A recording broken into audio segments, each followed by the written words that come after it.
I think that like maybe there's always a number, but one thing that I think about a lot are like this idea of like decision dilution and stakeholder types. So right now it's just like me and Trends Pro members, and I can optimize decisions for us.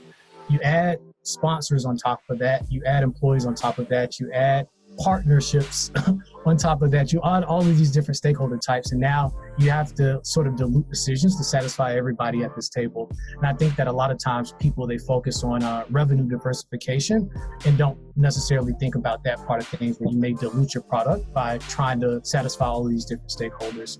And sometimes there are like wins, but it's like the more demand that we add to this equation, the harder it gets to find making everyone happy.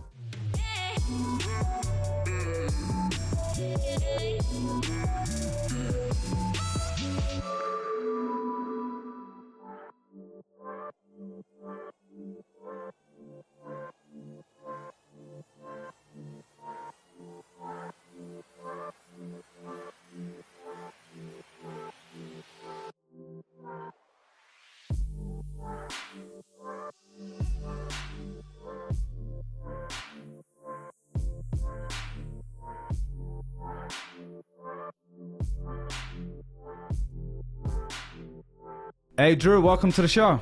Thank you for having me. Dude, man. So look, we've been speaking for, I think, almost a year or so. I was looking at our emails and WhatsApp, not WhatsApp, sorry, iMessage, Twitter, and call history. So I think I'd seen your work, maybe because you had listened to the Fabrice Grinder episode on Creator Lab. And I was just like, oh, wow, this guy writes incredibly concise, and he takes these 20, 30 hours worth of work and research and distills it. Let's give people a sense of what Trends.vc is. Yeah, so on the surface, Trends.vc helps entrepreneurs discover new markets and ideas. Below the surface, I'm using what's changing to show you what doesn't change. There's also a community component that a lot of people don't see.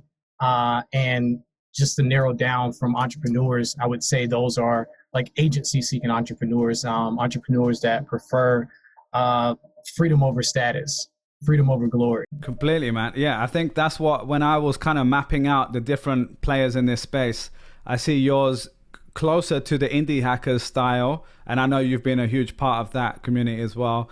And you've been on Indie Hackers podcast and talked all about that in the past. And then on that spectrum, on the other far side, I see like the go big or go home, unicorn status, VC-backed high-growth startup where 98% might fail. Could you tell me a little bit more about that? Like, where were you on that scale originally, and did that change over time? Yeah, I think as far as I can remember, I've been towards the like freedom side of things. Some of that probably comes from just not liking to ask, like I don't like to ask for permission to do things. And it just seems like maybe there are more gatekeepers when you take like the status route. So that may be part of it. And then I also just think about the hedonic treadmill a lot of times where you may just be chasing this like goal, you reach the end of the rainbow, and then it just continues when you're chasing status or chasing anything outside of yourself, as opposed to knowing what's enough. Yeah, completely, man. And so when we first spoke, I think you were only, I don't think you had even launched the paid newsletter yet. I think you had just started Trends, and I don't know how many issues you were into it. But you know, you were taking every single week a completely new industry or a new trend that you're interested in, and distilling that down. Talk to me a little bit about the scale that you're able to share, whether that's revenue, number of people subscribed, anything to give people an understanding of that. Yeah, so in terms of subscribers, there are about 36,000 free email subscribers right now, close to 1,000 Trends Pro members, about 800 or so are in the community. You were previously a software engineer, so you were coding day in, day out. It sounds like you're a technical person, and then you went into this business which doesn't necessarily use those skills in from an obvious point of view, maybe on the mindset point of view, the way you think things through and analyze things. But like, tell me a little bit about your background as a software engineer and like how that paved the foundation for what you're doing now. Yeah, so you pretty much said it. I taught myself Ruby and Ruby on Rails in college, and then out of college, I went to school in Tallahassee, moved to Atlanta, worked in Atlanta for 5 years as a software developer. In terms of, I guess, transferable skills, I think the logic helps a lot. In terms of if you get something wrong, it's your fault. Like it's never the computer's fault. You told it what to do. In a similar way, when I'm looking at things like predictions or opportunities, I'm just looking at incentives, and I'm like, as long as these incentives stay static, this may happen or this may happen. So it's that type of ruthless logic of not what you want to happen, but what might happen given the current incentives and the current players. Yeah, and you've kind of shared this transparently that you'd saved up 250K before you took the plunge and took what you call like a sabbatical or a mini retirement or something like that. Tell me a little bit about that, because you seem like quite an intentional person who plans things out and like thinks things through. So that seems like, you know, obviously not everyone can do that from day one, and you're obviously earning enough money to save up for that time. But how intentional was that number even? Was it like a certain number of months runway that you needed to get to feel safe? Because I think a lot of people suffer from this, right? Like they're in a job, they might not hate it, but they don't love it, and they're just kind of in this in-between period. So yeah, I'm curious what was going on in your head when you kind of decided that. Yeah, so it wasn't a specific number that I had in mind, and it wasn't even a date that I had in mind at first. I remember I was reading Tools of Titans, and Tim Ferriss sampled the 4-Hour Workweek in the book, which I'd never read the 4-Hour Workweek. I couldn't get past the intro, but I went back and reread it after this.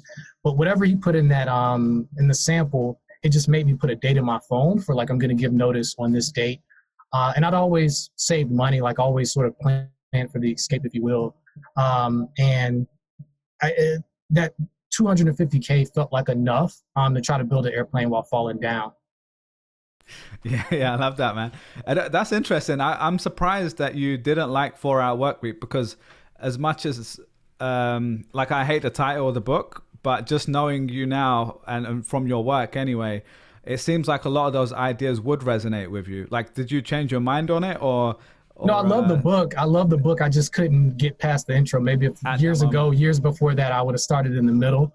What I actually did, sometimes I do this trick of, if a book is hard to read, the physical version is hard to read, I'll listen to the audio version. And then if it's really good, I'll go back and read the physical version. And that's exactly what happened with 4-Hour Workweek. So yeah, I love the book. The intro was just a little tough to get to. Yeah, I know what you mean. That's a great tip. I've never done that before, but yeah, there's so many books where you start and you're like, okay, I can't believe everyone's recommending this book. It's terrible. And I think a lot of the time the author is like having to pitch the book in the first part, whereas you've already been pitched by that point. So the context has changed quite a bit. So let's talk a little bit about the mini retirement / sabbatical. You told me when we had our first ever call that you did jiu-jitsu, you were doing some improv classes, you were creating these projects. Like, tell me a little bit about that, because that's not something most people get a chance to ever do. Yeah, I guess some people have like gap years. I felt like I had to create my own gap years in a way. Yeah, that's pretty much it. Like a lot of people, they fixate on the travel part, but I didn't do a ton of traveling. I went to like Rio, I went to Europe. I did travel there, but I spent most of my time in Atlanta doing things like jiu-jitsu and improv and acro yoga and just, trying new things. So let's go into jiu-jitsu a little bit, if you don't mind, because you strike me as someone who's quite philosophical in a way. We'll get into that in the second half of the show. I've only heard about jiu-jitsu from like, the MMA folks, Joe Rogan's podcast, and it seems to have become one of the most popular things in that world now. But the thing that's really interesting to me is a lot of people tell me it's quite a creative process, while also kind of marrying like the logic part of your brain. I don't know if it's getting too deep, but like how do you see like jiu-jitsu in the way that, did it teach you anything by going through that process of doing it so much? Yeah, it taught me a lot. A lot of times, like I focus on the community part of it in terms of it was the like highest concentration of like high agency people that I've ever run into, not individuals, but just as a group. It's almost like a forcing function for, if you don't take accountability for these things, for things in your life, like you will get hurt or you'll just get churned out of this sport. So I think that it's just like an interesting filtering function there. And yeah, I mean, it taught me a lot. Competing taught me a lot. Facing fears, it's like hard to keep showing up early on, right? I remember leaving the house before I went to my first class, and I looked up on the forums like right before walking out the door of like, hey, like, do people get hurt? And they're like, no, you will get hurt. It's just a matter of like when. And it took a lot to like, still walk out of the door and still show up early on. But with a lot of things, and I'm going to make like a lot of these lateral jumps, but with a lot of things, like, for example, building a community, it's a lot of work, but it's worth it. Jiu-jitsu, there are some prices that you're going to pay, and there's a price that you're going to pay, but it's worth it. Yeah, some things in life are just this way. Completely. No, I love that, man. I'm glad I asked. So let's go on to Trends.vc. So you're writing this newsletter every week. You're enjoying the process. You're not bringing any money in at the moment. At this moment, I think it was like 2 years or 30 something months. You hadn't really earned that much. But then there was a person called, is it Whit? I think Whit Anderson donated $15 for one of the reports. I'm curious, like you weren't even asking people for money at this point, right? So like, have you spoken to that person? I'm sure. And like, how did that make you feel? Because $15 is nothing compared to $250,000 you had previously. But the meaning that is attached to that is so much more. So if you could take me back to that moment, like kind of how you felt and what it made you feel at the time.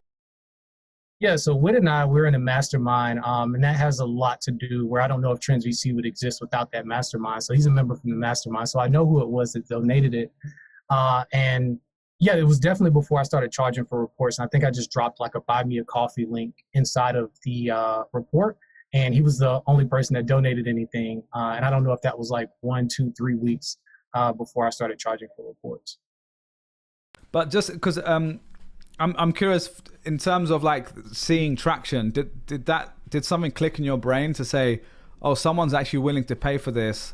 This is something I need to double down on? Or had you already kind of made that decision? I don't know if it was the traction idea as much as the idea around like there was literally no income for more than 3 years. And like that was a single source of income. It would have probably come off as traction of like Whit and I didn't know each other. But I think that the like overriding feeling was there was some form of income and there had been 3 years, right? And it wasn't like I was actively trying to make things work during that whole period. But it was like it was a different feeling. Yeah, man. I'm just going to share from my point of view as well, because I used to have a job, making a good salary similar to yourself. And when you make that jump, even if you saved, I don't actually know how much I'd saved, but it was in the hundreds of thousands as well. And I was like, okay, I've got X amount of runway. I don't need to worry about anything. I can chill out and enjoy this process. And I'll be honest, like 3 months in, I was like, oh, this is like, I hate that feeling of like seeing your bank account go down every month. Even if you've planned ahead, there's just something that's the rational part of the brain. The emotional part of me was like, oh man, this is taking me 10, 15 years of work and saving to get to this point. What am I doing?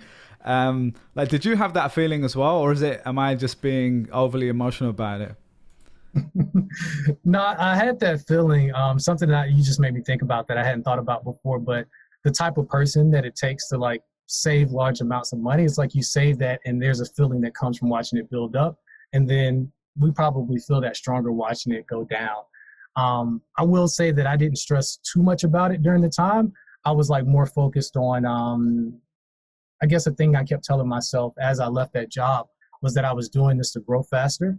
And I felt like that was always worth more than that feeling, that positive feeling was worth more than the negative feeling of watching my bank account dwindle.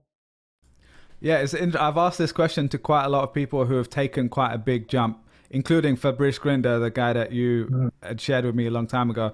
I remember him saying, like, what's the worst that could happen? Like, he like was in lots of debt.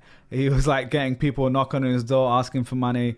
And I don't know if that's like a romantic story, but I have a feeling it's kind of true, like the way he's gone through it many times. And I do think there's a certain type of person it takes. And I'm not trying to say, put this person on a pedestal. I'm just saying it's a certain type of person who's okay with that feeling.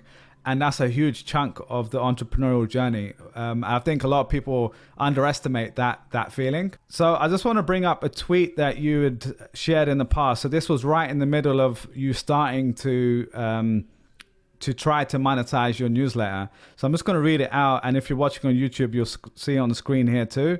My first shot of monetization failed. Last week, 102 views, 0 sales. Just made my first sale on Gumroad and another one while writing this tweet. Celebration. So I'm just curious, like that moment there, man, because again, it's not really necessarily about the money, but when you put something out there and it doesn't necessarily work the first time, this is something a lot of people have to deal with, and they kind of just stop there because they feel embarrassed. Like I've done this, to be really frank. Like in fact, I probably haven't even got to that stage sometimes because I was kind of so scared to do it. So I'm curious, like, did you feel that at the time as well? Did you have ways of navigating that? Yeah. So at the time that I put that out there and it failed, it felt bad. It felt bad, particularly because a lot of people said like, oh, you should charge for these things. You should charge. It was almost like a pulling of the market out of me, right? If I was comfortable waiting longer, but people said that, and then you actually do it and no one purchases.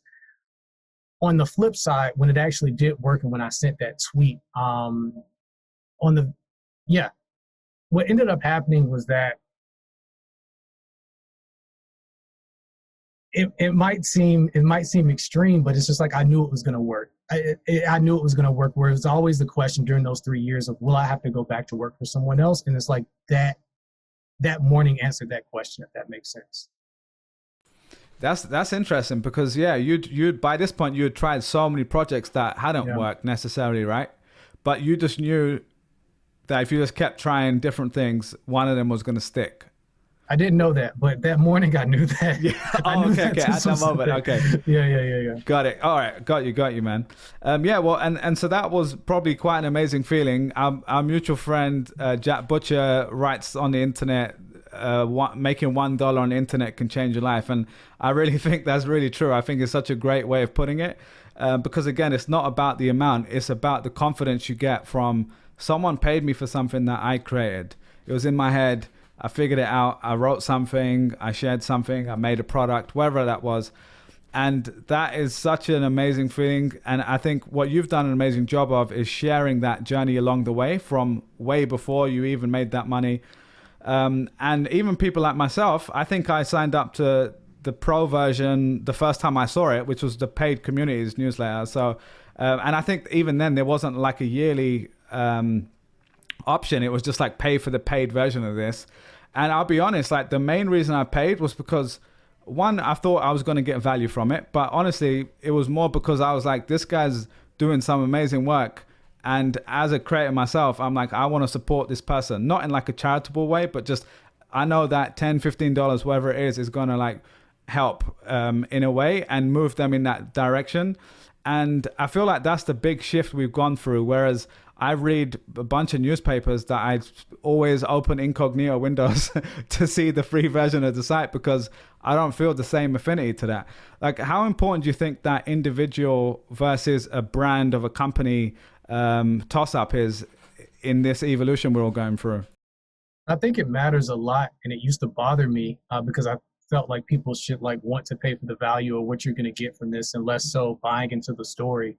And I've just come to accept it because I've heard it so much. Whether, hey, I saw your story here, or I saw this tweet, or whatever, and it's just like it's a part of the game. Story matters.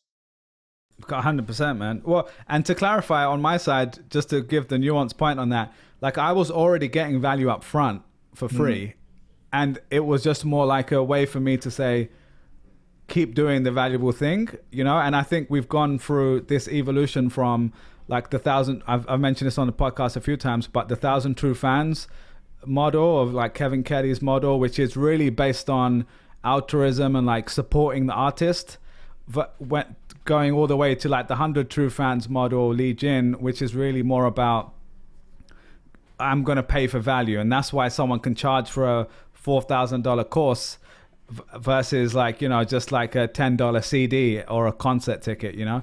And that's a simplified view of it, but I think we have really gone through a shift there.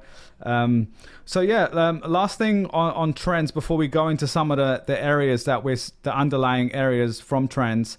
Someone made you an offer quite early on to buy trends, right? I don't know how much invest. To invest. I don't know how much you're allowed to share about this or whatever you're happy to share, but I'm curious, like, what was that offer like, and like, what made you say no at that time?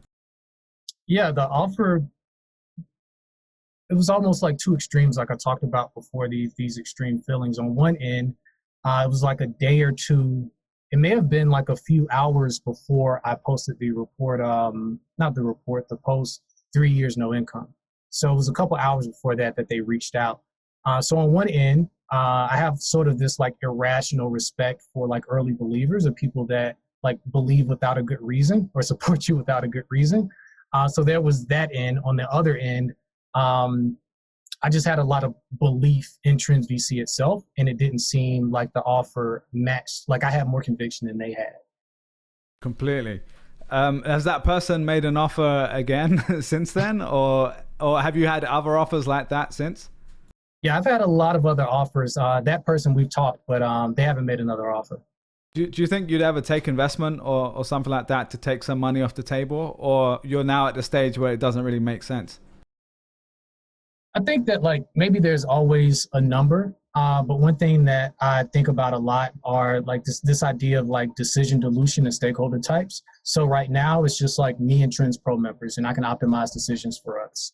You add sponsors on top of that, you add employees on top of that, you add partnerships on top of that, you add all of these different stakeholder types, and now you have to sort of dilute decisions to satisfy everybody at this table. And I think that a lot of times people, they focus on revenue diversification and don't necessarily think about that part of things, where you may dilute your product by trying to satisfy all of these different stakeholders.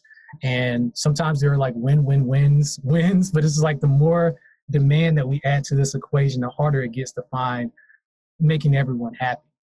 So I think that bringing on investment would compromise that. I'm going to ask a question, man, about like, if you're watching YouTube, you can see me grinning right now, right? And you're obviously watching me grinning while you were giving me the answer. I'm curious, like, have you always thought like this? Because I feel like when I've spoken, we've spoken maybe like 3, 4, 5 times on the phone, or, you know, we've texted, we've spoken in Clubhouse for some time in the past as well. And I'm always so impressed by like the way you think. You seem to have all these frameworks in your head of making decisions or thinking about things in such a unique way. Do you feel like you always have had that as an adult anyway, or is this something you think has developed because of the way you write and the research and the work that you've put in? I'm sure it's a bit of both, but I'm curious, like, do you kind of know what I'm talking about, or like that way of describing like the decision dilution or whatever you said there? Like that's something like, again, you articulate that in a way that I wouldn't have articulated, but it makes complete sense. So just curious on your thoughts on that. Yeah, I think I've always had what you're talking about, but I think that like over the past year of like working on Trends.vc, like I've learned to love conflict, in terms of if you're saying something and something's maybe not like landing with me, it's probably not because you're wrong. It's something that I don't see. So I'm drawn to those points of conflict, and that's just caused like all these models to tighten up. Whereas before it's just like, oh, like, you know, he doesn't know what he's talking about. She doesn't know. It's just like, no, there's something that I'm missing. So I've learned to like love those areas, and like everything that's made everything else tighter, if that makes sense. And do you find writing about stuff tightens that more than anything else, even more than talking it through? It's on par, right? I would say writing is on par with having conversations. So at some point we may talk about the like research process. And since report 30, I've been doing these report reviews where I have conversations with beginners, but as well as domain experts. And it's in like having to break this down to another person, or like pull things out of them so I can like clarify my own thinking. That helps a lot. But that wouldn't be enough. Writing also helps, where I just feel there's this sense of accountability where of 36,000 people, somebody on the other end of this is going to know more about this thing than I am. So that forces a certain level of like intellectual honesty out of you, of like you're on stage each week. I know I'm jumping around, but like Lenny and I, like we talked about, where a lot of times people talk about like this content treadmill. And at least at the time when I talked to him, we were both like, we don't feel this way. Like when you love what you're doing, you don't feel like you're on a content treadmill. But there is a sense of a trust treadmill where each week you have to maintain the level of trust that you have with your audience. Completely. And that can be draining. Like you're almost an athlete of sorts. So yeah, that's a great point about that's exactly how I feel about the podcast. So it's a place for me to take these black and white examples and takes that I read elsewhere and really go into nuance and find the gray area. And the second part, you talked about the content treadmill versus the trust treadmill. I do feel a little bit of the content treadmill, because when you commit to something once a week and it takes, yours takes 20, 30 hours of research, it sounds like. It takes longer than that. Whatever it is. Yeah. Yeah. And mine is the same. Like, the one podcast might take 10 hours of editing sometimes. It takes a bunch of research beforehand, booking, post, promoting. So yeah, it's the same thing. But it definitely helps when you enjoy that process. What I found, though, is the trust part is something that resonated a lot, what you just said there, because I've kind of challenged myself, especially this year, to say, like, every single episode that I put out, I need to be 100% proud of.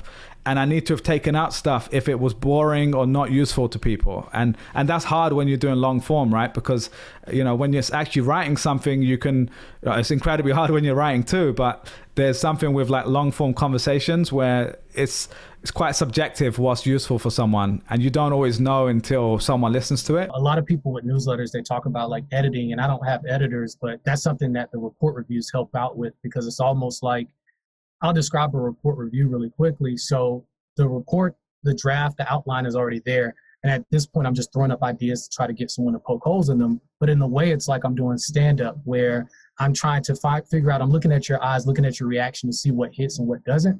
So like, while there aren't editors, but I do understand like how content or how ideas will land each week. So that helps a lot. Otherwise, like, I would be very nervous, sort of like you're saying, of like, does this get cut? Because it sort of hasn't been exposed to air, right? It's just, you've been in this vacuum the whole time. Yeah, I love the stand-up example, because that's exactly how, like, a comedian might spend 2 years in the comedy club every night performing for hours, or like, multiple sets just to get like 1 hour's worth of a special down. And that's exactly like, I've talked to quite a few people who write, and they feel the same. Like, there's the writing part and then there's a refining, editing part. So we'll definitely go into that a little bit. I'm curious to go into that a little bit deeper around the signals you're looking out for, because I think that's useful for, multiple areas of life, whether that's writing like you are, podcasting like I am, or even in a sales meeting, a business meeting, a relationship. So what are those kind of signs that you've noticed from doing so many of those conversations where you're like, oh, that person's finding it interesting, or they're looking confused? Like, are there some common things that you're looking out for? Yeah, I think one of the best feelings is when like someone spent 10 or 20 years in the area and they hadn't thought about like an opportunity or connection that was made. And usually that type of stuff also helps people just entering or thinking about entering this market. So I think that's one of my favorite sort of feelings, when I see that like I help them make a novel connection. Other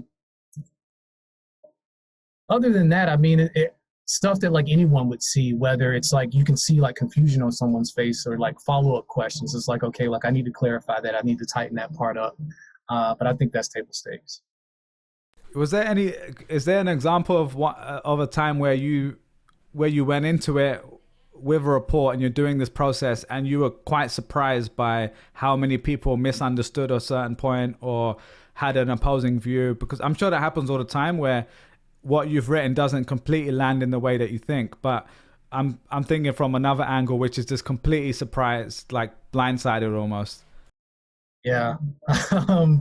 There's been a couple of things where I've talked about like 1 to N, or 0 to 1 versus 1 to N. I forgot which report I dropped that in. I know I've talked about it recently, but way before that, it was dropped in another report. And I'm glad I had audio in report 52 to sort of like get the point through. Where there were actually people who thought they were going 0 to 1 that were going 1 to N, that like adopted the language of 1 to N. It was just a big like confusion there. The other thing was probably around, sometimes I'll talk about like data, insight, and signal, where it's just like data is just a commodity, like we're picking up data now.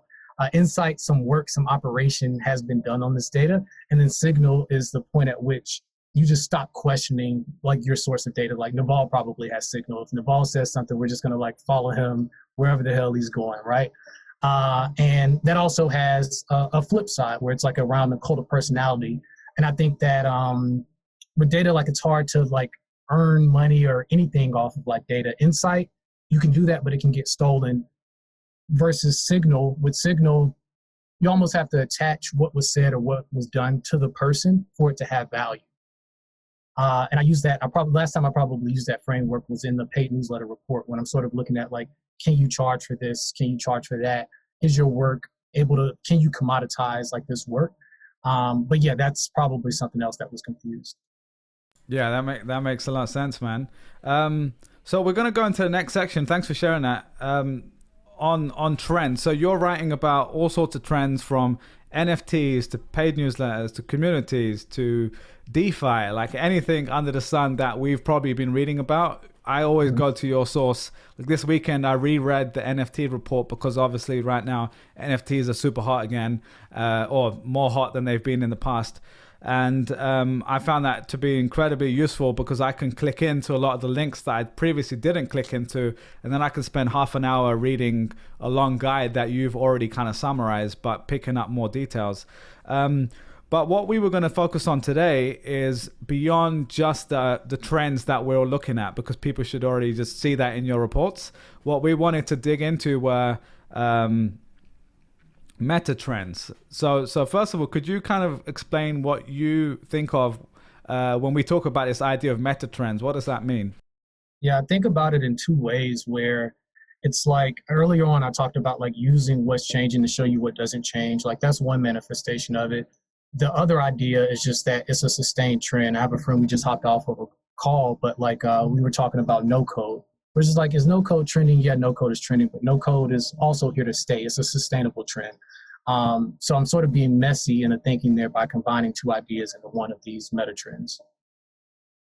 And when we've spoken about this in the past, you described, I can't remember exactly what you said. Let me see, I wrote this down. But essentially it was about you're using what's changing to show people what doesn't change. I thought that was an amazing line because, often we get excited by the things that are changing, like you said, like no code.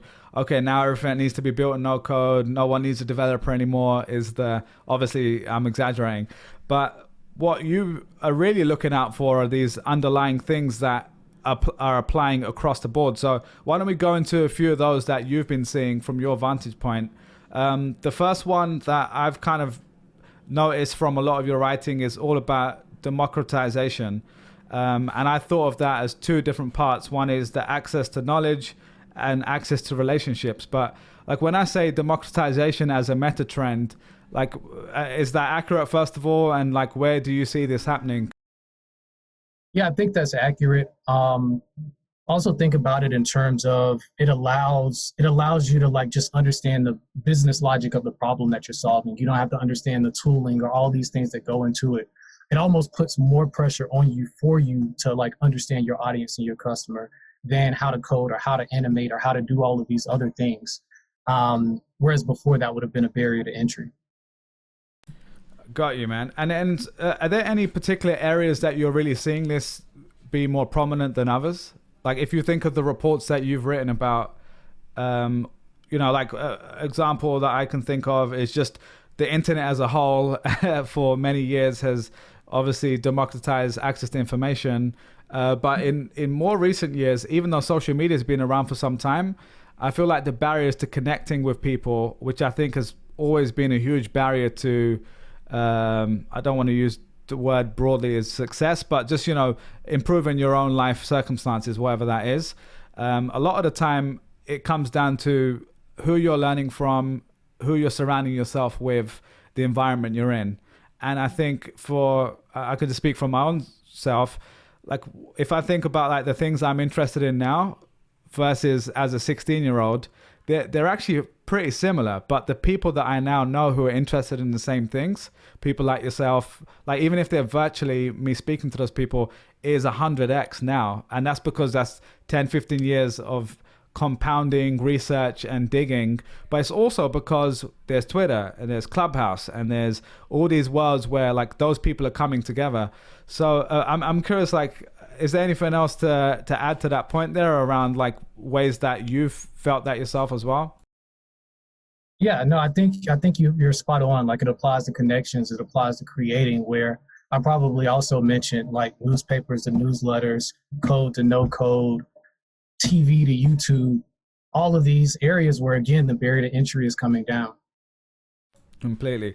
Another trend that I've noticed from your work is around this idea of smaller firms having kind of a lot more leverage than they did in the past. And I think you mentioned no code there, and access to data and information as another part of that.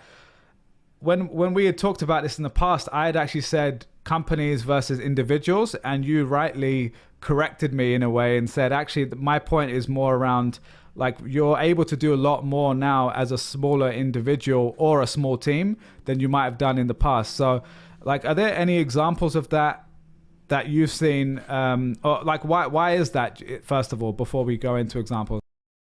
Yeah, I would even break that down further to say that the fact that there are these tools that give you more leverage that leads to the smaller firms, right? Like it's sort of path dependent in that way. But again, let's take no code, right? If you take the constraint from, to build this app, you have to understand the business logic. You have to understand the problem that you're trying to solve, but you also have to know how to code.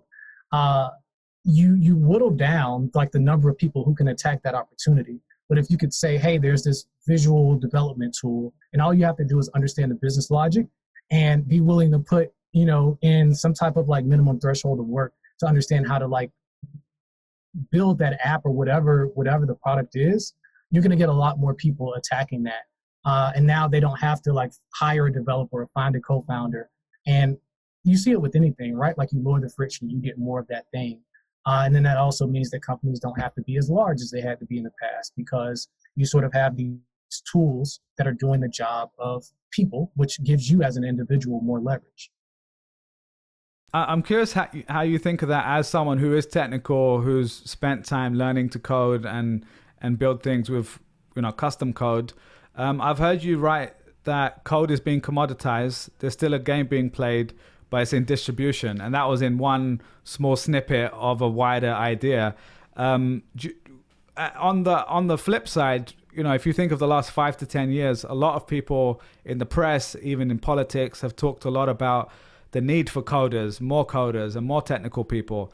Like, what's your opinion on that? Do you feel like that was overstated, and now because of a lot of these tools, what we're actually looking for is technical proficiency, not necessarily the ability to custom code? Or, I'm curious what you think about it.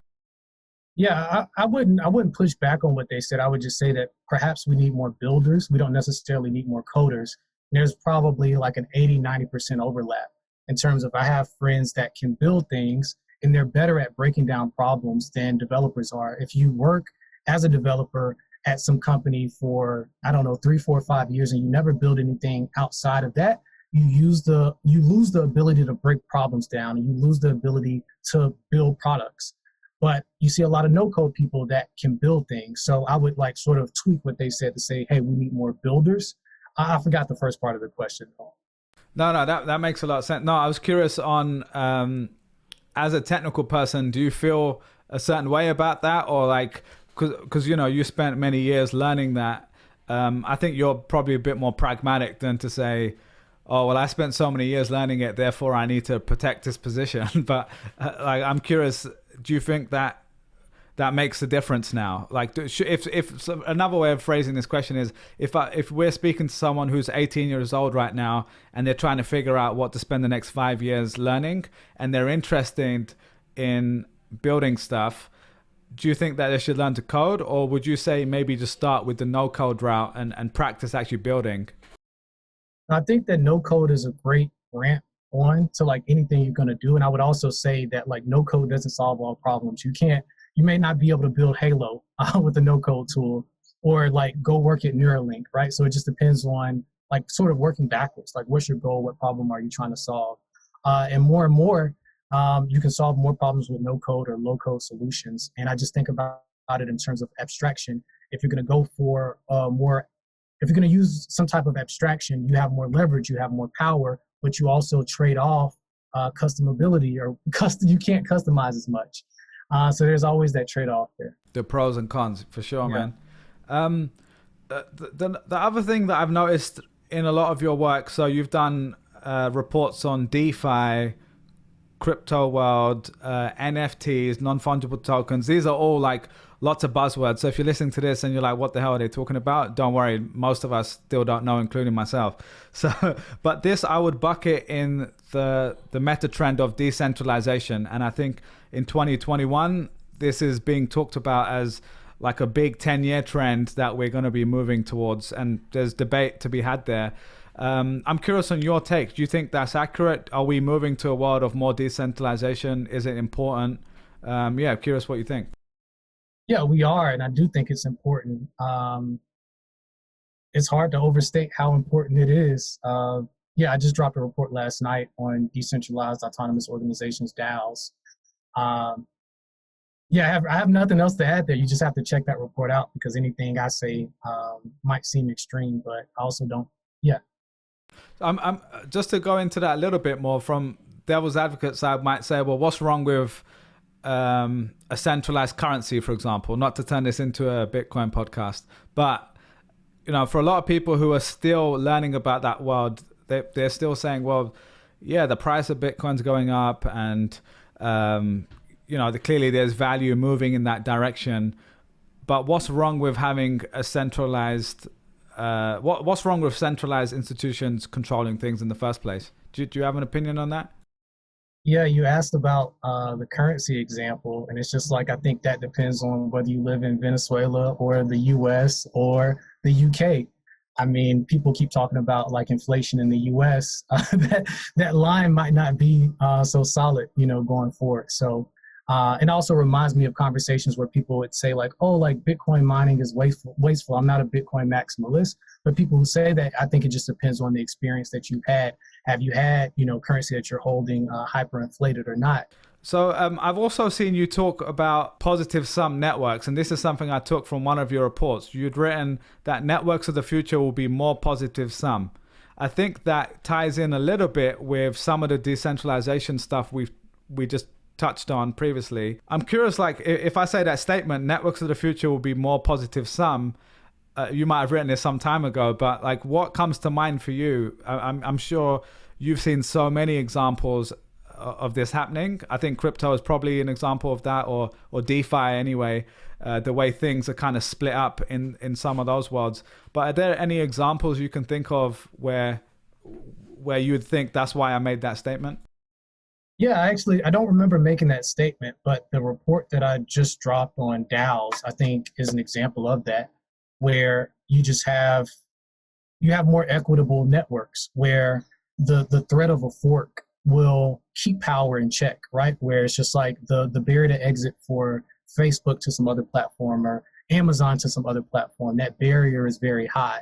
But when you're saying, hey, like this code is open source and I can just fork it, look at like Uniswap and SushiSwap or what happened there. It doesn't even have to be that the network itself is doing anything predatory. Opportunity cost can hit a certain threshold where there's a better way of doing something. And then a team or a person attacks that opportunity again because the like switching costs aren't as high as they typically are with these like more private networks. What's also happening, and Chris Dixon talks about this in terms of why decentralization matters, is like the S curve of marketplaces, where they tend to be like, very generous up front. Of Uber, they're going to give you cell phones and they're going to give you all these things until they hit liquidity, and then they start to capture value from that network, which is fine. But again, now we have this alternative where the network principals can also be the network participants. And if all else equal, you can be part of a network where you have equity in it early, not 8 years after the IPO like Facebook, but early. You're going to be more invested in getting that network off the ground, and then it's going to be stickier for you, right? On the back end. Could I'm just conscious we mentioned DAOs. Could you just define kind of what a DAO is, or explain what it is for someone who's never heard of it before?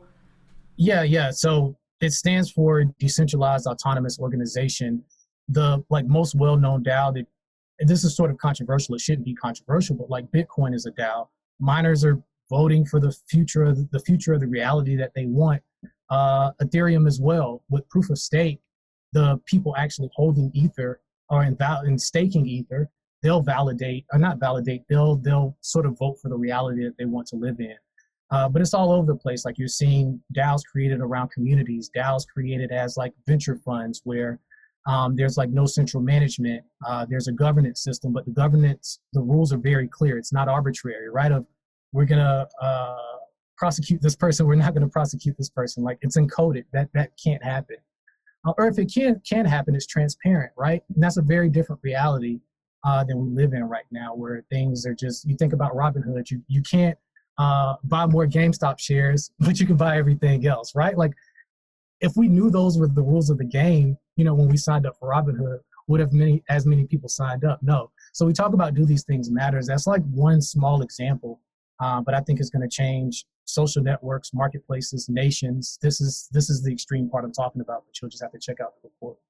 Yeah, that's a great summary. Thanks for sharing, man. I think we could probably talk for 2 hours just about that world. So for the sake of time, we can move on. But definitely, I'll share the link to your report on this. Really interesting area.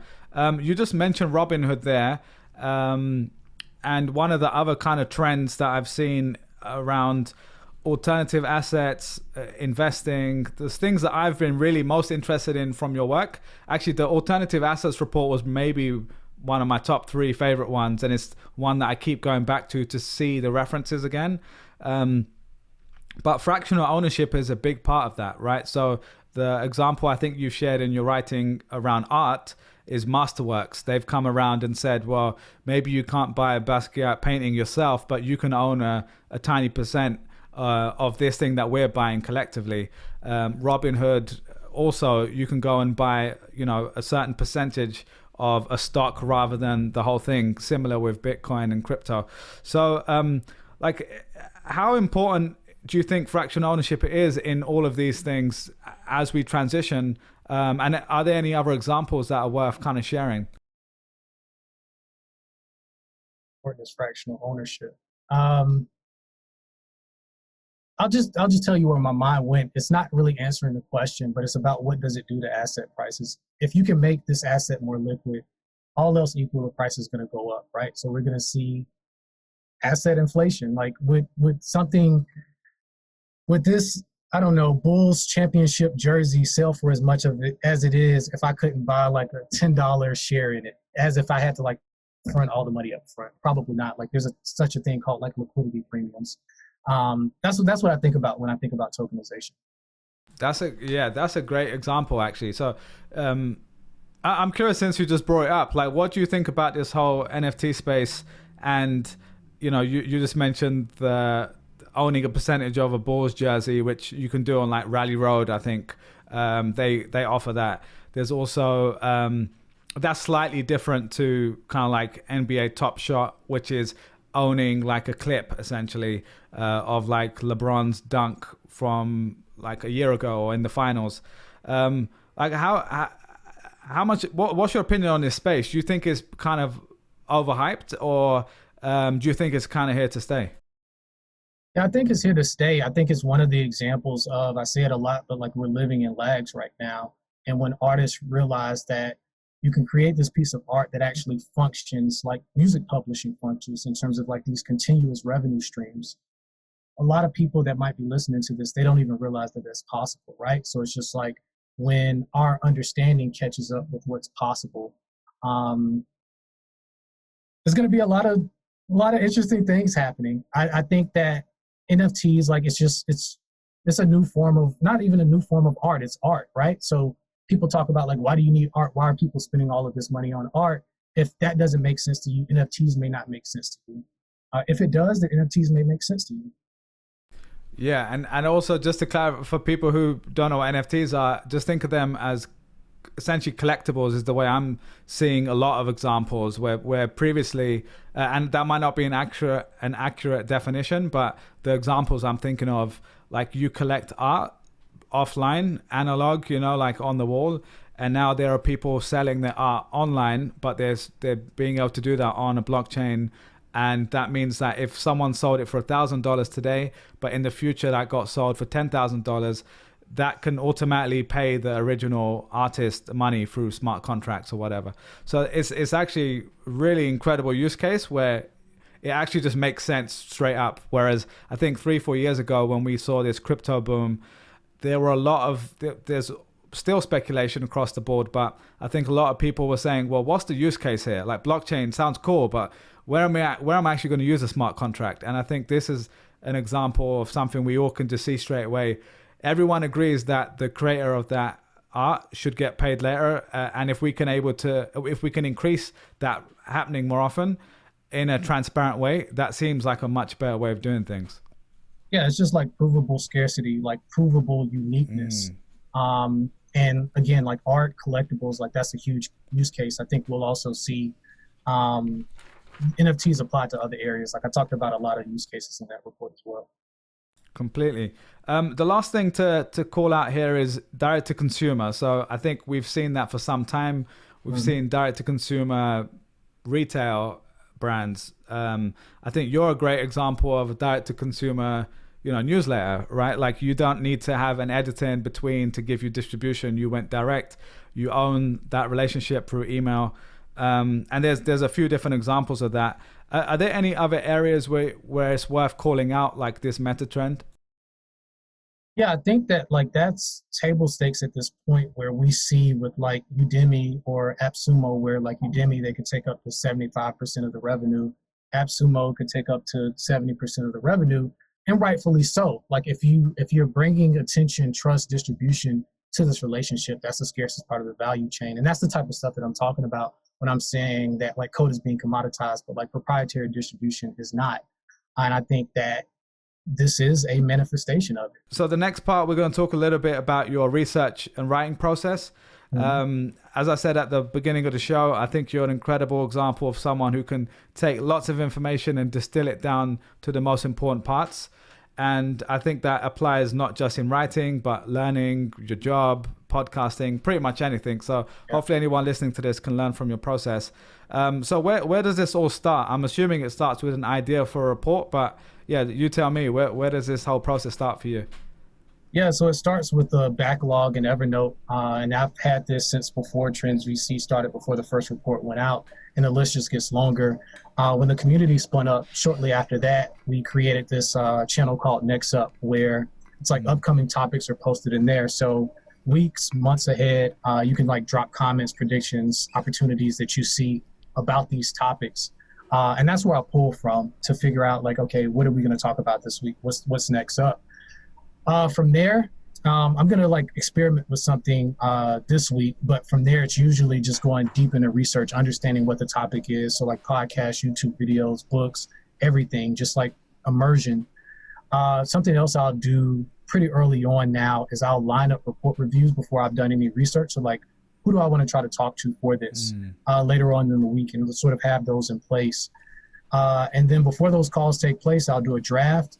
And then, yeah, that's what we're talking about in terms of report reviews. I'm just throwing ideas up to see how people react. And I'm really just trying to like extract conflict. I'm trying to like get people to push back and poke holes in things. We talked about this earlier, but just to make ideas tighter.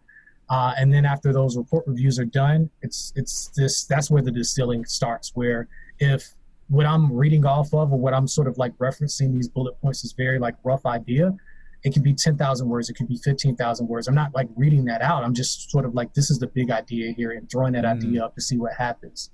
And then it's that process of taking those 10,000 or 15,000 words down to less than 1,000 each week. And it's like, that's usually happening on like a Saturday and Sunday.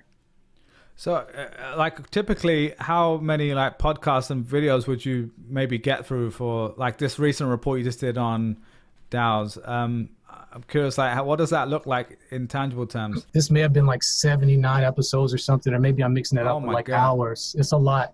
Yeah, it's a lot of research. That's crazy. Sorry, wait, 79 hours of podcasts? I may be mixing that up with episodes. Give me 1 second because I can tell you exactly. Let's do it. It says 172 episodes is what it says. That's insane. Yeah, so man. I'll tell you what ends up happening. Yeah, what ends up happening is that if a podcast isn't high signal at first, I'll just hit skip. And it's like when you've done this for, I did this all throughout mini retirement, where I talk about this idea of if I wasn't doing Trends.vc, I would still be doing Trends.vc. Like I would still be learning these things. But the fact that like I'm on this cadence of week in and week out, that creates this pressure. yeah, that creates this pressure to get stuff out. So it's like a lot of habits have to tighten up. So yeah, if a podcast of those 172, maybe I'll listen to like less than half, because if it isn't high signal at first, I'll just skip it. And just take me to that, because even 50 is crazy to me. So like if you go through 50 of those, I'm assuming you're not doing them at 1x speed, because that would take forever. Mm-hmm. So you're going, like, what kind of speed you listen to these at?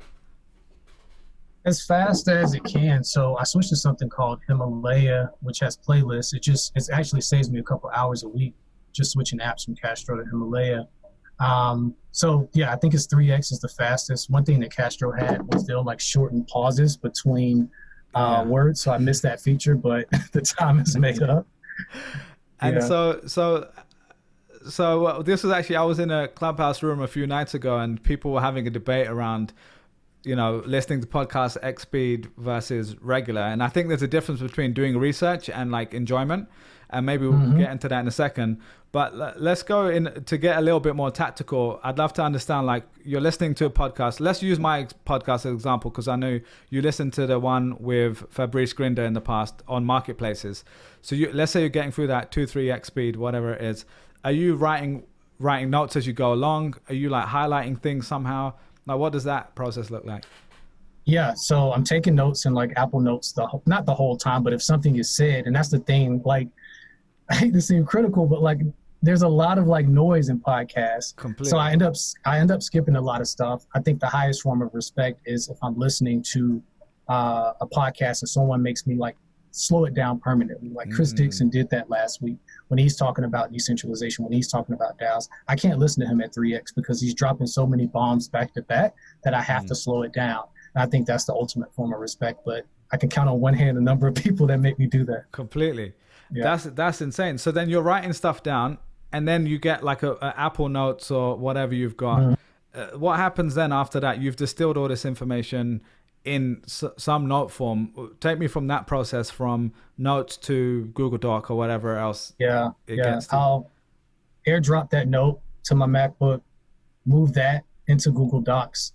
And the process begins if I understand the framework, and that's what allows me to throw all of this time that we just talked about in the research, because I'm not playing with structure. I understand what the structure is going to be, so I can get crazy in these other areas.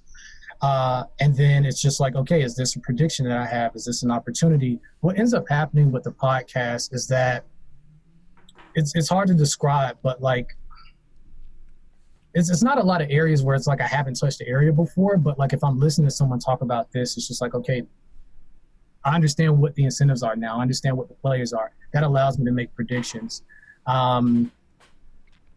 Yes, it's hard to describe. It's hard to describe what's going on in my head when I'm sort of like drawing these notes out.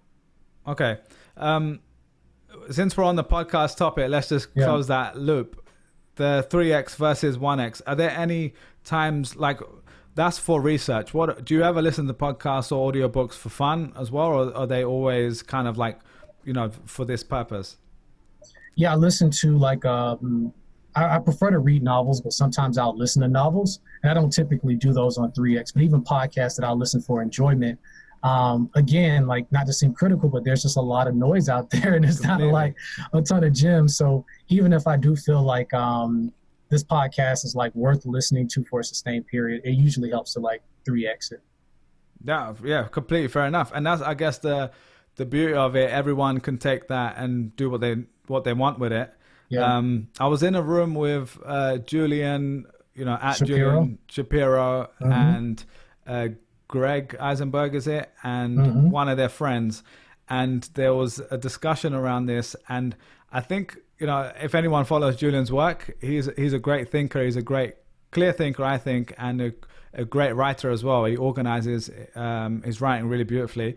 But I felt like they were trying to apply that to creating a podcast. I think he's been testing something out with Cortland Allen from Indie Hackers, something like that.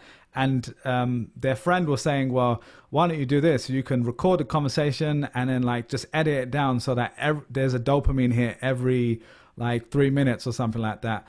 And I'll just sharing that because I think it's interesting, because personally, as someone who does a podcast, I don't necessarily think that's what an average listener is necessarily looking for, because I think that it's kind of like a movie. If there was like straight dopamine hit every single time, like it's not like, there needs to be a bit more of an arc to it.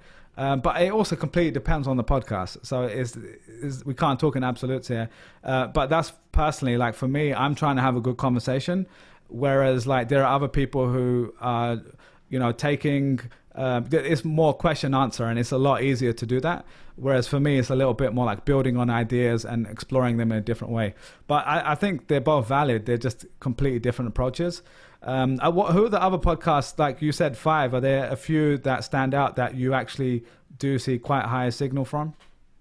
Yeah, I think about that in terms of the guests that make me slow down. But in terms of like consistently good podcasts, like I love what Sonal is doing with A16Z, their podcast. I text you every other week about another fire podcast that you just dropped. Thanks, man.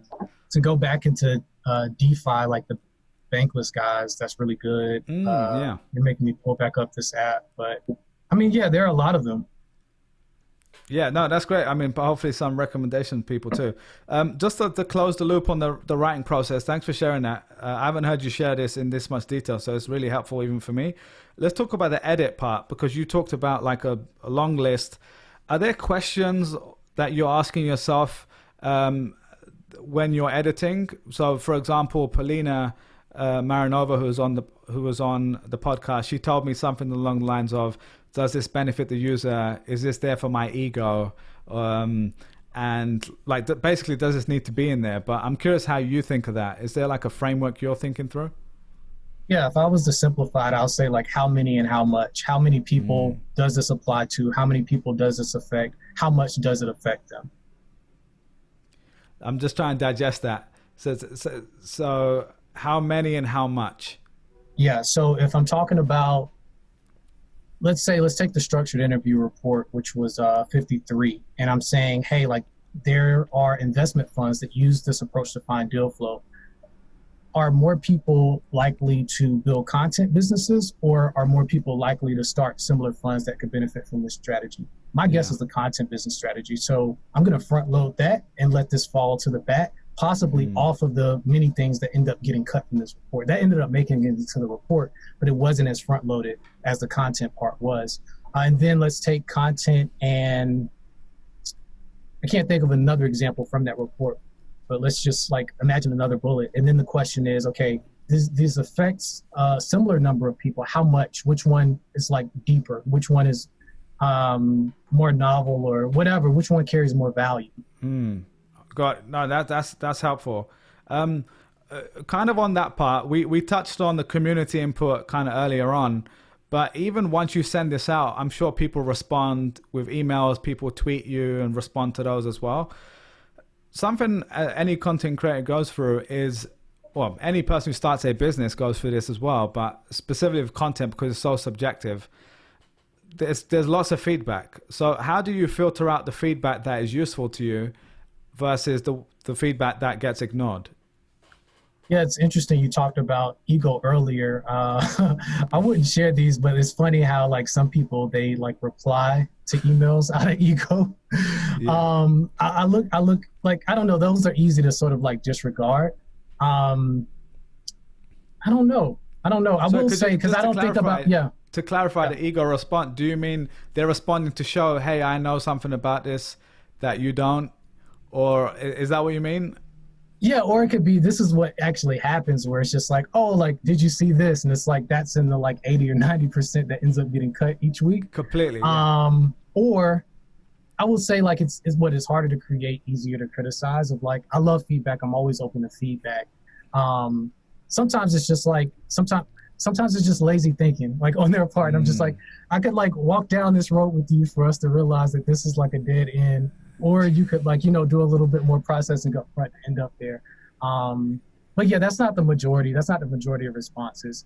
To take a couple steps back, I think the biggest thing that I've gotten from like email replies are around format tweaks. Of if people are saying like, it would be great if you sort of like give a short description of the player section. Even the idea that like links are now summarized, that came back from email replies. Yeah, that type of stuff always helps. And that helps a lot in terms of the format evolving over time. One other point I'll mention is constraints. I think this is something that we've talked a lot about well, we've talked about before when we first spoke. And I've seen that in a lot of creators who I see who are prolific, the ones writing every week at speed, at velocity, they have some form of constraints. And I think for you, from what I can see anyway, the big constraint is the format, like in the email. So you've got why it matters, problem, solution, players, predictions, opportunities, key lessons, haters, my favorite section, and then links. Like, could you talk a little bit about constraints? Like, how important is that in your creative process? Because I think that's something I've struggled with in the past, because my mind goes everywhere, and over time, the constraints have helped organize my thoughts. And I think a lot of people can maybe benefit from that. Yeah, I think you said it perfectly in terms of it helps organize your thoughts, and like signal and noise is so cliche now. We have to come up with like another phrase. But if you're saying that I have all of this stuff and I have to somehow prioritize what to include, that just, I wouldn't say guarantees, but that makes it more likely that week in and week out. Week in, week out, like you're coming with like consistent high signal stuff. And it's also harder to do. Like I can like sit here and like type all day and not really care about the reader or care about their time. But it actually takes more to like really distill something down to its essence.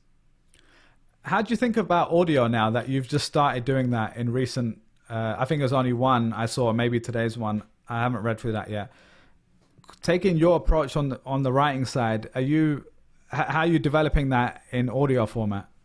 Yeah, so I've done audio twice. One was for Competitor Risk that was done for like the 1-year anniversary of Trends.vc. The other one was on digital products. And the pattern I've noticed is that I tend to have this strong urge to do audio when I feel like a lot of good stuff will get chopped from a report because of that 1,000-word constraint that I have in place. And also just Competitor Risk. That was an idea that like I really felt passionate about, and I had a lot of conversations about that idea. And it's just one of those things that sometimes people say like, oh, I should write a blog post about this so I don't have to have that conversation again. So it was also that where it's just like I could wrap all the context up, the inflection, everything in a YouTube video, in a report, and just send people that link instead of trying to explain why this makes sense or why this is important. It's pretty satisfying to have that space, right? Yeah. To not feel completely constrained. It's why I do 2-hour recordings, dude. So yeah, that's super helpful, man. Last part about Trends.vc before we move on to Behind the Mind on some of the more philosophical stuff. You've grown at an incredible rate in pretty short period of time, up to 35,000 plus subscribers, you said, and a percentage of those are paying. Let's talk a little bit about the growth curve, because I think you've done some really smart things and you've probably done them intentionally. But like if you were starting again today in 2021 with no one knows who Dru is, and you wanted to create this from scratch, like what would you be recommending to people who are going down that route? I don't know, man. Maybe it's the same as what you did previously. Yeah. I also feel like I don't fool myself in terms of like the luck component, right? Of like I was part of this mastermind 0 to 1 where very early on, they helped start the fire and stoke the fire in terms of, a lot of times people can like have great content, but if you don't have distribution or you don't have attention, but they were just yelling about it until other people started paying attention, and then it started to take on a life of its own.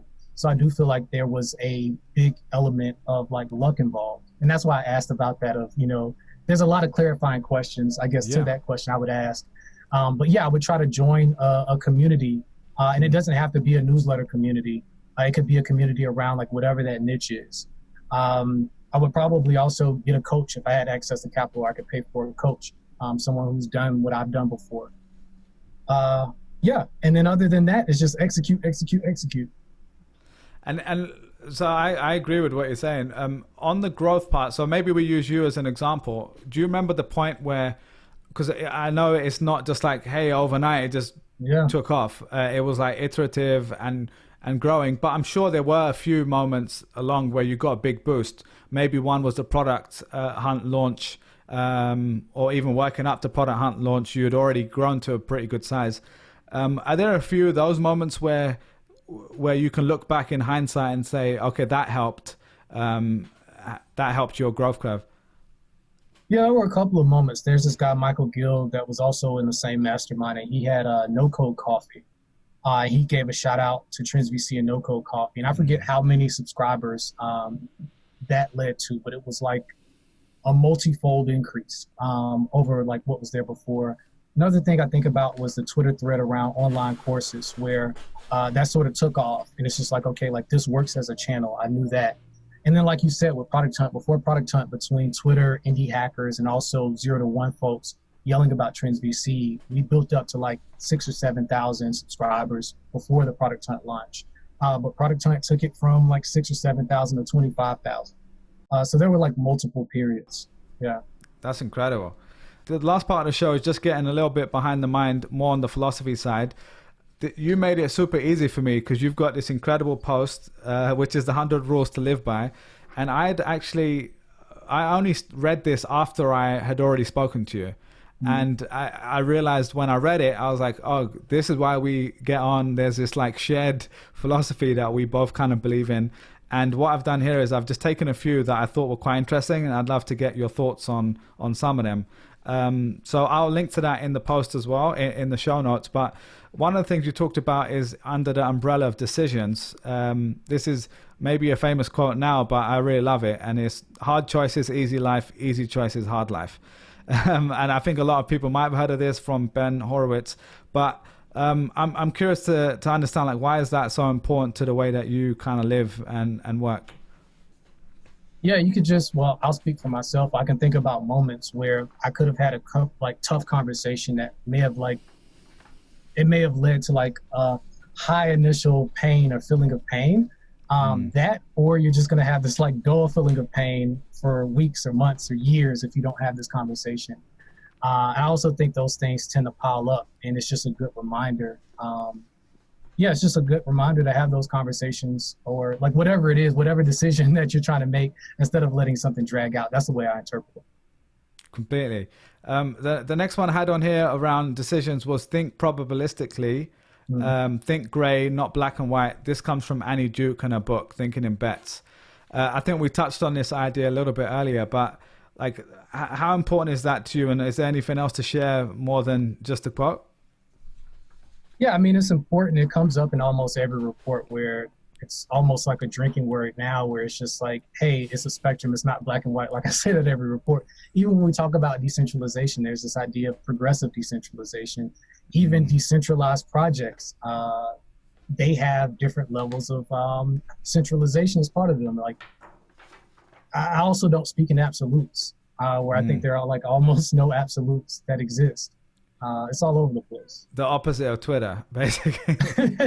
Though with Twitter, I do find it funny when people jump in like as if like Twitter has enough room for nuance. Like, Twitter isn't for nuance, right? Like, completely. I think on the communication side, this really stood out to me because I think you're a great communicator, especially, not just writing, but even in our conversation today, you're quite thoughtful and you're quite to the point. So the one of those you mentioned is about using simple language, which I think is more straightforward. The other one you mentioned is about stories. So our brains are built to enjoy stories. Stories help information stick. Like, I'm curious, like, how do you think about that as it relates to writing about the stuff you're writing about, right? Because you're not writing a novel, but maybe there are elements of story in there. Or I'm curious how you've thought about that. It plays a role in a very interesting way where we'll go back to like the barbell concept of like, you sort of have like insights, if you will, and then you have stories on the other end. I'm long on this end. If I don't feel like if I'm not investing in trying to tell the best story, what I will invest in is not wasting your time. Or if you try to skim something that I wrote, I want you to be 70% through and say, oh crap, what did I miss above that? So that's what I'm really optimizing for. And I talk about the importance of being concise, but I think that if you're an amazing storyteller, there's no need to be concise because we're going to escape into what you're writing, right? But if you're not, don't say like, hey, I have a 10,000 word essay for you just because you didn't want to edit it down or you didn't want to do that work. Work hard so we don't have to, whether that's writing an amazing story or not wasting our time by giving us exactly what we need. Completely, man.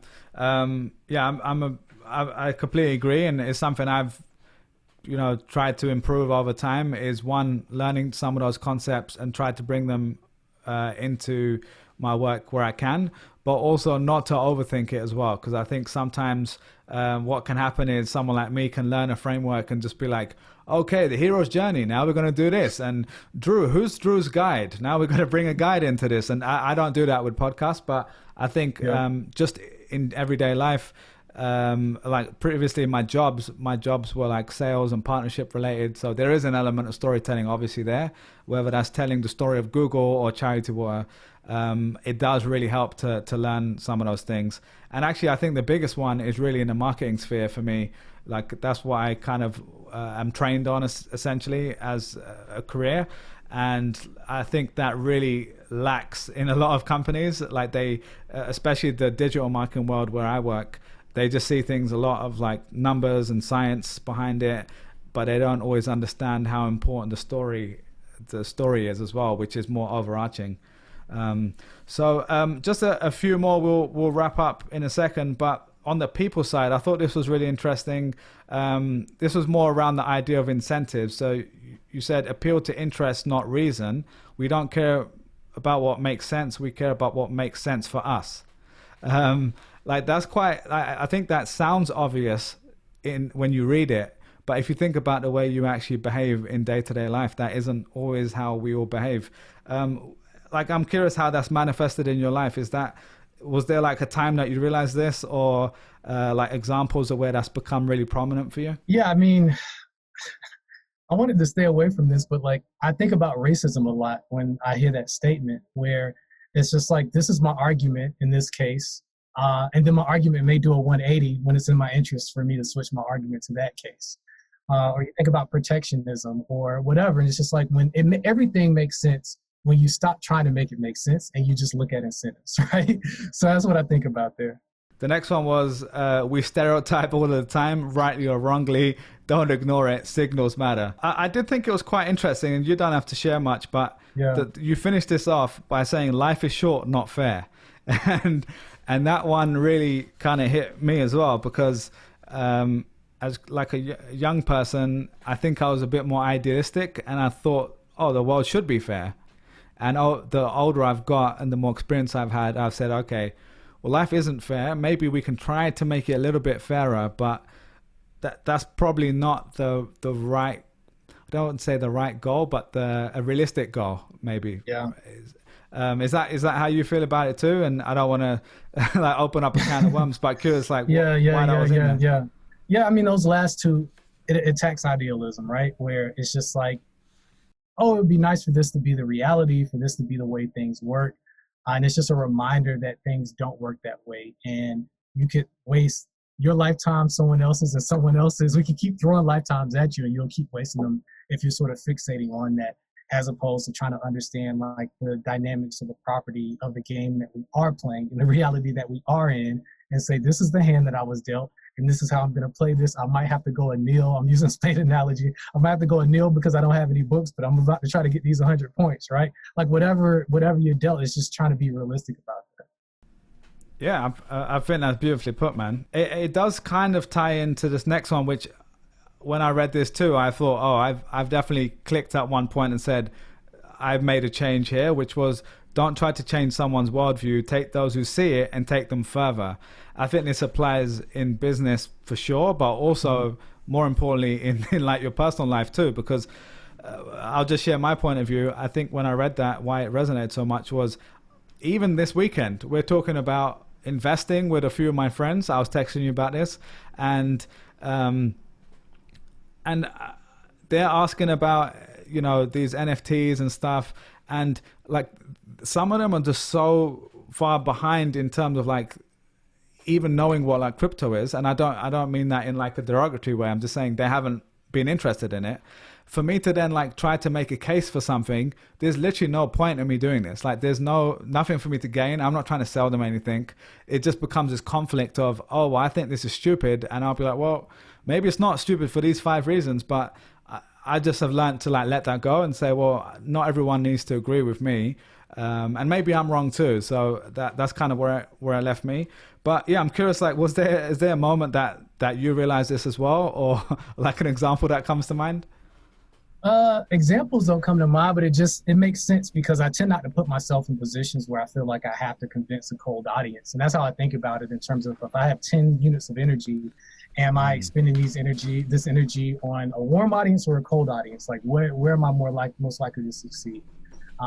So a lot of these things, some of them I actually don't believe in anymore. A lot of them have just become second nature to me. And that's one that I think has just become second nature to me, where it's hard for me to even try to explain why that makes sense to another person if they don't get that, you know. The last couple ones to talk about were in wisdom and growth. I thought these were really interesting. To know all is to forgive all. You'd be more understanding if you knew everything about a person. Look closer when something doesn't make sense.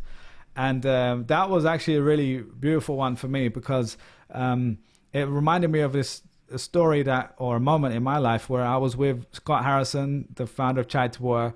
We were flying back from, I think, like San Francisco or somewhere for a work trip. And it was like 5 a.m. and we were getting on this plane, and this dude was trying to shove like the hand luggage or the carry-on into that tiny thing, and it wasn't fitting. And he was wilding out, right? Like shouting. He's like, "You guys are crazy. I'm a like diamond status and you're messing with me," and all this stuff. And like me and my colleague were there and just being like, "Oh my God, this guy's having a breakdown here." And Scott just turned over to us and said, "It's not about the bag." Yeah. And when he said that, like I revisit that line quite a lot to say, it's not about the bag. Or you're in the supermarket, it's not about being overcharged. It's what else is going on in someone's life. And I try to bring that when I have conversations with people, and maybe they're a little rude or something's happened, and I'm like, okay, that person didn't need to be like that. But then at the same time, I'll say, okay, when I'm feeling rational and not angry, I can say, well, I don't know what's going on in that person's day, especially nowadays. But yeah, I'm wondering if there was anything else to add from your side, but that one really resonated with me, man. Yeah, no, I think you nailed it. It's like this deep level of empathy. That doesn't mean you're giving this person a license to act this way, but just that you understand. And it could also go back to incentives. Things apply both ways in terms of, why did this person do this? It's in their interest. There's so many stories of this, of like incentives going awry. And it's like that explains the story once you really understand what is it in this person's interest to do or not do. Just the last couple here. Memento Mori, your time is limited. Live with urgency. Remember death. My mom's going to love this one if she's listening. She's always reminding me about death. So I really love that one. What stood out for you on that one? Man, I guess what comes to mind is I'm going back and forth on whether to tell the story or not. I'll just use her as an example. I hope she doesn't mind. You just mentioned your mom. I think about my mom as well, where for a long time she talked about going to nursing school. And I mean, for years and years and years and years. And this is just one example of you talk about these things that you want. Who knows if like she would have liked it or not. I think at one point she got in and then she ended up like not continuing or whatever. But that's just an example of like, it's easy to dream and it's easy to say one day, one day, one day. And it's just like, you don't have forever. Yeah. It just adds a sense of urgency to everything. If you're in a bad relationship, you don't have forever. You're wasting your time, Yeah, 100%, man. The last couple here, play asymmetric games. Life is not baseball. I thought this was a beautiful way to summarize something quite visual for me, which is like a graph of like, this is what I can lose and this is what I can gain. And that's what I took from it. Like, how does that resonate with you, like now, like a year or two after writing that? Yeah, I mean, I think about this a lot, where it's just like, I think that came from Bezos, where he talked about like in business, one hit can pay for 1,000 runs. And I'll abstract it even more and just say that like a lot of times you can be at a fork in the road to like work with more leverage or less leverage. And I try to choose routes of like more leverage, if that means more responsibility, whatever, like choosing a route. I'm not going to say always, but choosing routes of more leverage, because life isn't baseball, right? The last one here to wrap up, man, is around courage. And again, I feel like we could have just spoke for the whole time about one of these quotes because there were so many in here. The biggest upside comes from being outside your comfort zone. In the words of DJ Khaled, Major Keeler, there will be an entire post about this. And I don't know if you actually wrote about this, but let's just talk about courage for a minute and training that muscle of courage. Like, what are some of the things you've done to kind of train yourself to become more courageous? Jiu-jitsu, acro yoga, quitting my job. I'm about to go nomadic. This is a habit that I have of like comfort challenges of consistently, you talked about you treating it like a muscle, consistently putting myself in these spots, because I think that that's where the asymmetric returns come from. These opportunities, if I'm going to reach out to this person, I'm going to try this new app, I'm going to try this new food, I'm going to visit this new location, any of these things, 9 out of 10 of them may be duds, but again, back to life isn't baseball, that 10th one could be the 1,000, right? Could allow you to run 1,000 runs. Completely, man. Listen, man, I know we're running out of time here. I feel like we could keep going for another few hours, but maybe when we get to meet in person at some point, we'll get to do that. And I really appreciate you taking so much time. I know you got a bunch to get through for the next report and everything that's going on. I'd love to do this again in the future, but yeah, is there anywhere else we should be driving people to? Obviously, check out Trends.vc, at Dru Riley on Twitter, which we'll share on the screen and in the show notes. Anything else to share before we wrap up? No, that's where you can find me. Just check out Trends.vc if you're interested in anything that we talked about. 100%, man. Well, dude, thanks so much, and looking forward to doing this again and speak to you soon. Awesome. Thank you. Cheers, man.